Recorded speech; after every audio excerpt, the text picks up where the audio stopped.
Hello, welcome to the Senior Moments Successful Aging program. I'll be your host for this program, and my name is Dennis Garvey. Mary Beals-Luca, your long-standing and wonderful host, is not able to make it today, so I'm filling in. This is, as I said, the Successful Aging Senior Moments program. It's brought to you by the Area Agency on Aging at NACOG and the Yavapai College Division of Lifelong Learning. Again, I'm your fill-in host, Dennis Garvey, so listeners at home, just give me a little bit of room as I figure out how to do this. We'll get it done by the end of the show, that's for sure. I'm happy to say that our guest today is Gerry Garvey. She's the Executive Director of the Coalition for Compassion and Justice right here in Prescott. Welcome. Thank you. I'm very happy to be here. Yeah, one thing I noticed right off the bat is you and I have the last name. Yes, same last name. Yeah, what a coincidence. Yeah. Is that because we're married? Just a small world. Okay. It is because we're married. And so not only filling in for Mary Beals, but interviewing my wife. Again, viewers at home, please just say nice things in prayers and make sure this interview goes well. But I'm happy to have you here and to talk about the Coalition for Compassion and Justice. Thank you. How long have you been with them? Let's hear a little bit about your background, and I'll pretend I don't know, and I'll go, oh, really? Oh, really? Okay. Well, I started at the Coalition in the fall of 2008. Mm-hmm. I was the first full-time paid executive director for the Coalition. And why is that? The Coalition for Compassion and Justice is about going on its 11th year. That's because it started as an interfaith program with many, many volunteers and a board of directors that also sat in as the administration. It was what they call a working board. So they grew over time to the point where they needed a full-time exetive director? They did. And you're it? They did, and I was very fortunate to be selected, yes. So tell the listeners and viewers about your background coming into this. How does someone become the executive director of a program like a Coalition for Compassion and Justice? And we'll get into what that really means in a little bit, but how did you get there? Well, at the time, I had over 30-something years experience as an administrator of health and human service programs. I have my master's degree in management, and also I have a reputation and have spent a lot of my life being an advocate for people living in poverty. So I think all of those things, all of the above, made me a top candidate. So it's a good convergence of experience and opportunity. Absolutely. Right. So tell us about the Coalition for Compassion and Justice. There's some interesting words in there. You've got coalition, that means a group of things, and compassion and justice. Yes. Can you tell us how did that get its title? Well, in probably 1999, we started as the Interfaith Coalition for Compassion and Justice. And with the help of the Northern Interfaith Council, we brought churches and faith-based groups together because ministers were joining together to share their concerns about how many people were coming to parishes that were homeless, hungry, displaced, in crisis. And they wanted to create something where people could come and not only get food and clothing and relief, but also support and access to resources. And so from there, the Prescott United Methodist Church was building their new building. Mm-hmm. And the old building of the Prescott United Methodist Church, which is one of the oldest sanctuaries in Arizona, we were given by the church the downstairs to open the first program, which was called Open Door, and still is. That's our oldest program. Tell us how you meet the challenge of being compassionate and providing justice. What type of programs do you provide? Well, I think the compassionate part is not only the services, commitment to being servants and servant leaders to support everyone in our community through compassion and access to information and the support to help people be able to make choices for themselves. And the justice part is trying to educate our greater community and our community leaders on the suffering that occurs when you have such high levels of poverty and lack of jobs, lack of affordable housing, and that, in fact, that existing in our community is unjust because we basically believe there's enough to go around. Right. It's just getting people to see the inequity and making a difference. Now, you mentioned something, servant leaders. Yes. We talk about leadership, and, we're going through some presidential elections, and we're talking about leadership. What is servant leadership? Servant leadership is someone that basically takes on a leadership role and basically has power over people. They're employers or they're leaders that make decisions for people and actually employ people. And part of being a servant leader is to understand that those people that are your responsibility, basically you also have a responsibility to investigate what kind of resources are available to them.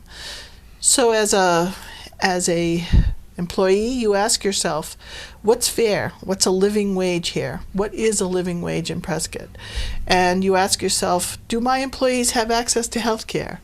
Do my employees have access to transportation if something happens to their car? Mm-hmm. Do my employees have access to quality child care?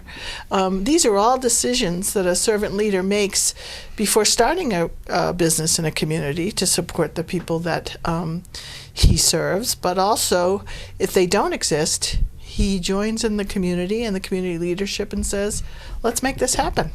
So he or she, yes, would be, because I know my wife would want me to make sure I said she at that point, really steps out front, not necessarily in a directing role, but in a facilitating role, as an example of leadership. Yes. For others to follow, first and foremost. First and foremost. Okay.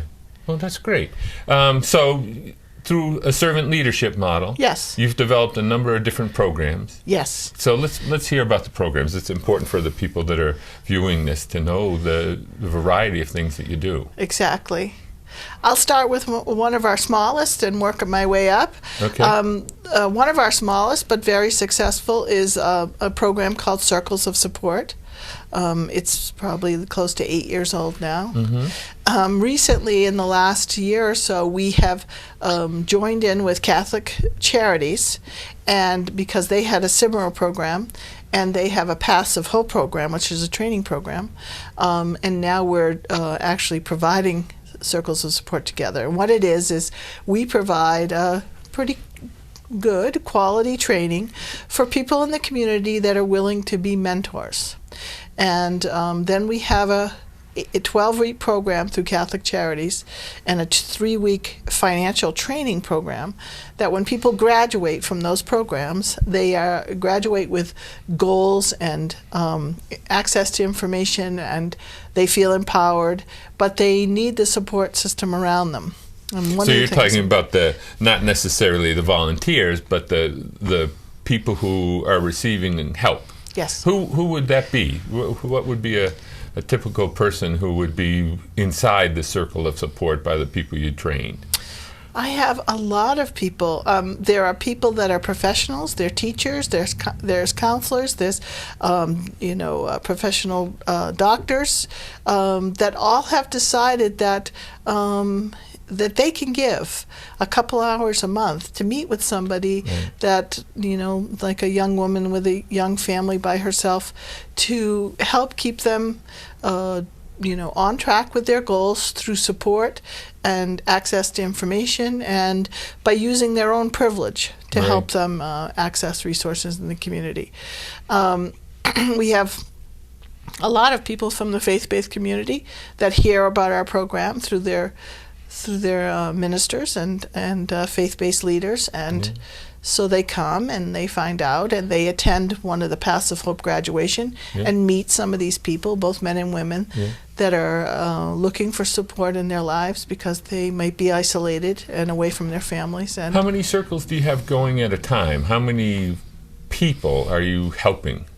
We have about 14 circles running right now. Right. Yeah, and we just finished our last training, so we'll be adding 2 more soon. But every 2 years or so, circles do close, because as people reach their goals and head off in different directions, we do have a celebration, and sometimes people move on.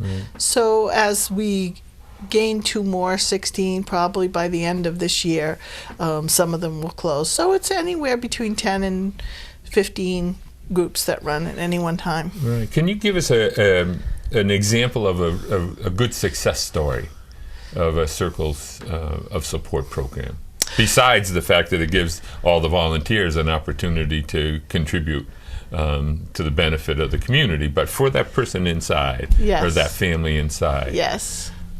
Well, there is a woman right now that when she went through the Paths of Hope and also went through the financial training, realized that her lifelong dream has been to become a nurse. And through the help of the circles of support, by building up her self-esteem and making her realize that she's definitely qualified and smart enough and bright enough and compassionate enough to be a nurse, helped her through the application program, and she actually went through the nursing program, graduated from the nursing program, and is living very self-sufficiently with her and her children. The circle did close after a little while after her nursing graduation, and she's actually quite successful, and now and this is true of almost all the percentage of people that we serve.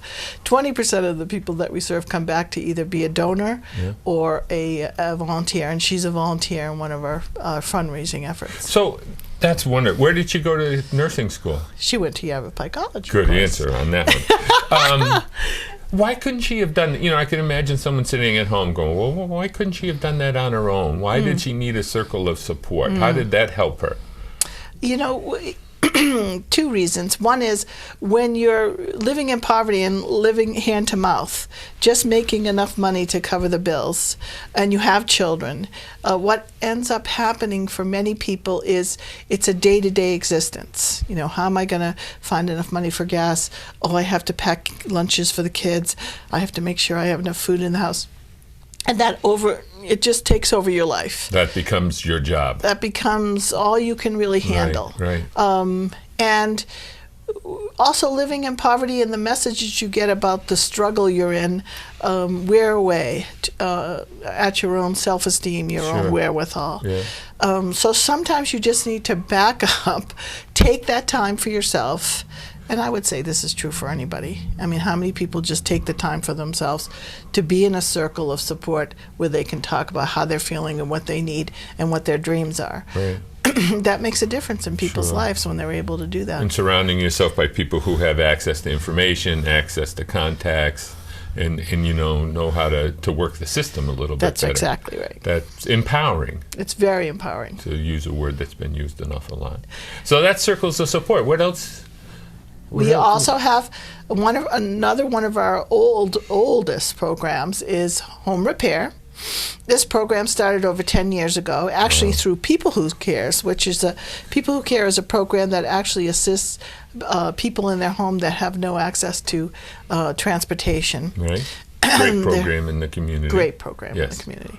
The volunteers for People Who Care started to go into the homes, help people with their bills, write letters, take them shopping, and realized their home was in pretty rough condition, and decided that it was unsafe for some of these people to, live with these leaky faucets and cracked floors. I would imagine the people knew it was unsafe too, but didn't have the resources. Yes. So they started to roll up their sleeves and make repairs. Right. So eventually it became a program, and it was moved to the Coalition for Compassion and Justice, and now we have over 40 volunteers that go into people's homes.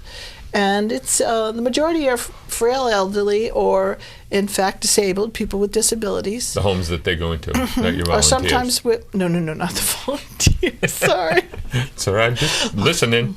And also, they go in and they do home repairs, but they've also evolved into doing things like access ramps. They do build a lot of access ramps. Wow. There are many people in the community that call people who care who are discharged from the hospital and they no longer can walk. Right. And getting in and out of their house is a challenge, and some of them can't really live a life of being able to do errands and things like that. Because they can't get out of their Because they can't homes. get out of their home. So they build a lot of access So what ramps. other things do they do? Build access ramps? They do minor plumbing. Yeah. They do repairing ceilings. Right. They can temporarily repair roofs. Right. Sharon Anderson, who's the program director, actually has written grants through the city and been able to hire contractors for people that have major damage to their roofs. So is there a screening for this? Because I can imagine if I was at home, I'd be like, what's the number? Let me call. I could use the new... Yes, there is. You have to be living in poverty. You have to Right. own your own home. Right. Sharon does an initial screening on the phone. Then she sends out some of her workers that come in and do an assessment. Right. And then if they think it's a project they can handle, which some of them they just can't, Sure. then they'll send out the volunteers. Wonderful. So, yeah. So how many people do you help through home repair? Anywhere from 90 to 100 a year. Not to mention all the volunteers again. Not to mention all the That's volunteer unbelievable. hours. Yes. So tell us about another program. And well, our other program, major program, is Open Door. Okay. Under Open Door, we also hold several what we call projects. So in the community, we provide a project called Fair Start, which provides backpacks and school supplies to children in the community that start school every year, are handed a list of many things that they need for school, and their families can't afford it. Right. Yeah, So when we went to school, it was all there. It was in in the drawers or in our desk, actually. Exactly. Yeah, but it's not anymore. now. No. So you have to bring your own. So that's why we call it Fair Start. Right. Because we like these kids to feel like it's a fair start for them to have these supplies in hand. Now, I know these numbers, but I think they're very poignant and actually tell an interesting story. Last year, how many backpacks with school supplies? The year before last, I mean, going back 2 years. How many did you provide? Well, initially we provided almost 500, but we had to turn away almost 200 people. But we did get back to those 200 people, and we did raise enough money to help 600 people last year. Right. And how do you raise the money? The local merchants help provide backpacks? Some are donations. Some people just come and write us checks. Right. Some people come with supplies and backpacks and time and energy and work at the event and itself. this takes place before school, so in August. In August. And then this year, how many backpacks did you give over up? 900. From 500 to 900. Yeah. Yeah. Wow. Yeah. I mean, that's so important for a child to be able to go to school and look like his peers. Yes. To have a new backpack all his peers have. That's true. That's great. It is great. It's great that the community supports you for this. Yes. So that's a sub-program of Open Door. What are the other? And in October, we do a Fair Start program, which is very similar. I mean, our Warm for Winter. Right. And that's coats and hats and mittens and gloves and blankets and things that families need to be able to stay warm as the weather drops. Right. We also have a thrift shop. And now the coats are provided, again, by the community, right? Yes. Some people actually, drop off all their coats. Some people go out and purchase coats and children's clothing at different thrift shops around town and drop them off to us. Right. And some people just drop off a check and ask us to go out to Walmart and purchase different size coats for children and all the above. Right. And yes, we provided over 600 families with Warm for Winter. And in our thrift shop, that evolved from a clothing room to a thrift shop to help raise money for the food that we provided Open Door. We also gave out about 3,500 vouchers. So when you come to Open Door, and you can ask the people at the front desk for a voucher for you and your children. Okay. And it's like money at the thrift shop. You go and you buy clothing, bedding, blankets, Right. kitchen supplies, things like that you might need. Now, you've told us the subsets of Open Door. What's Open Door? Open Door is primarily a hunger relief program.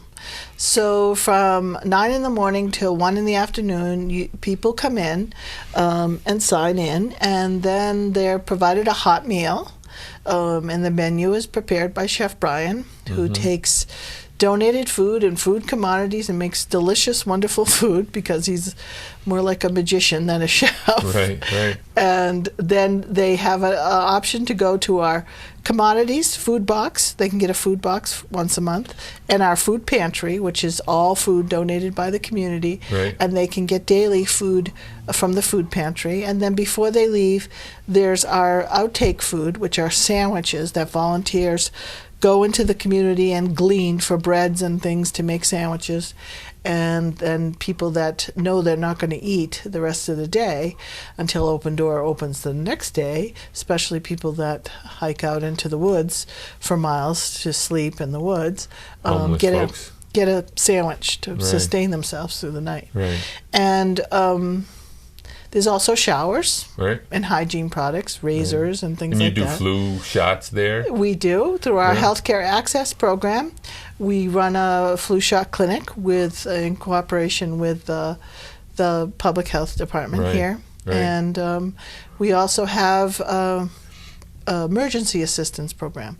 So we have a healthcare access program that's funded by the Yavapai County Community Foundation and the Neely Foundation, which is money for people that have no access to health care. They get prescriptions and they have no way to fill them. And more people, over 40,000 people, have been taken off of access in the last year.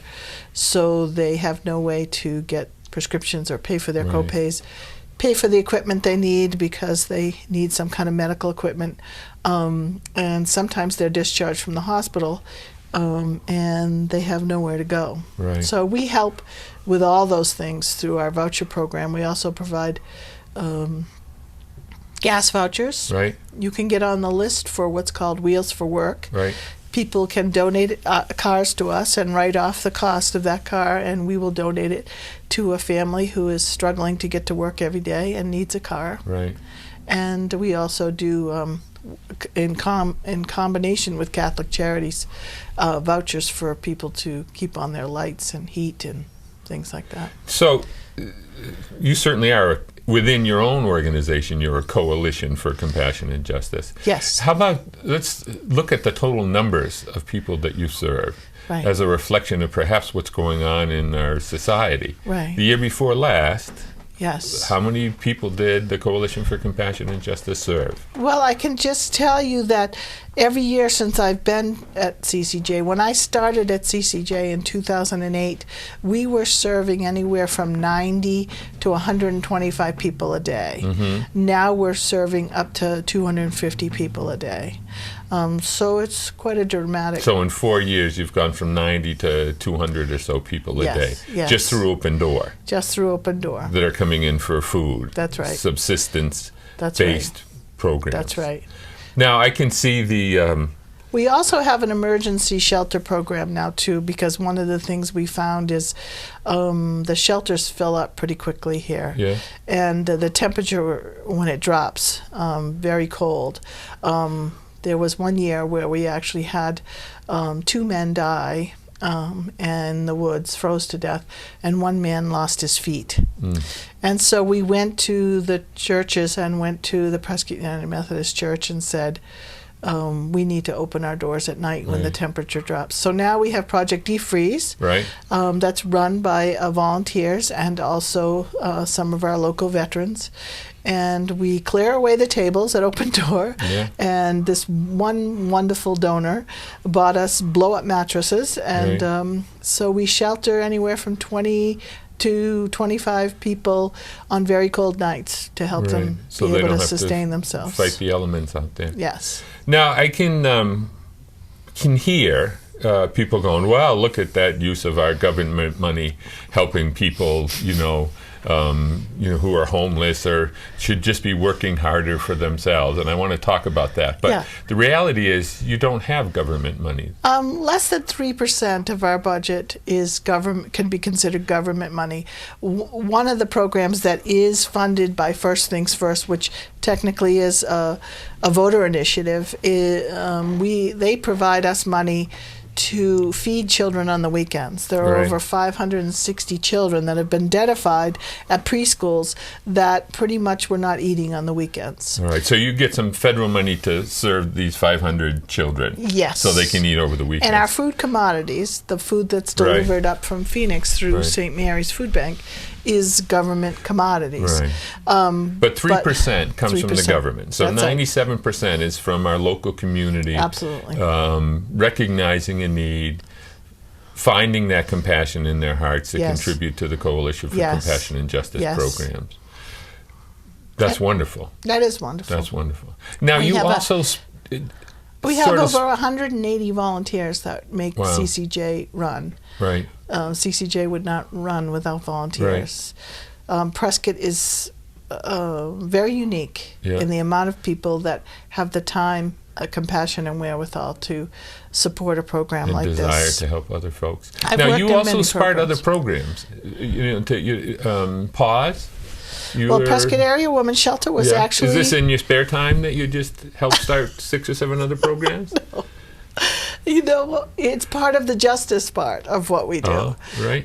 We also hold monthly meetings called advocacy meetings, and that is to advocate for people that are suffering with poverty and to be servant leaders, to say, what can we do to relieve this suffering and make a difference in our community, to end poverty in our community. So a few years ago, what came to the surface very clearly for many of us is there was no shelter for women. And these are providers that are getting together. Yes. Well, some providers, some churches, some concerned citizens. Okay.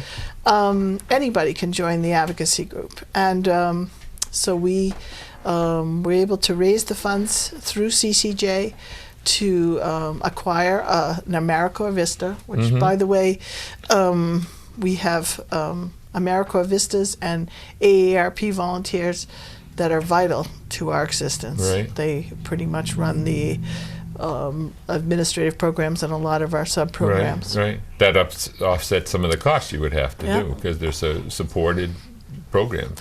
And with this advisory council and the strength and the power of young people that are Vistas, so we opened a pilot program in a church on Ruth Street, the Ruth Street Church, and that was the beginning of PAWS. Prescott Area Women's Shelter. Prescott Area Women's Shelter. One thing, if people wanted to donate to you, how do they do that? They can go on our website. And they can also go on our website and learn all about the different jobs they can do. www.yavapiccj.org. yavapiccj.org. Yes. And what's the most important thing you want our viewers to take away from the program today?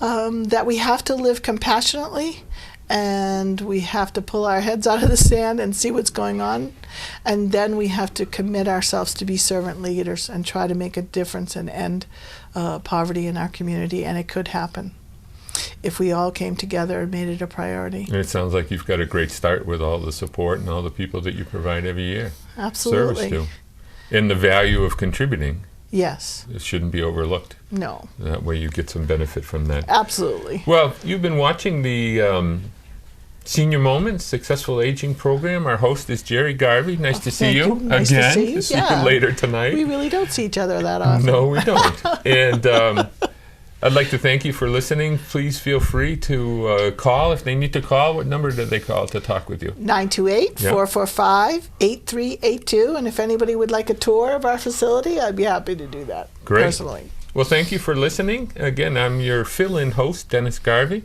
I hope you enjoyed the show and give us some feedback.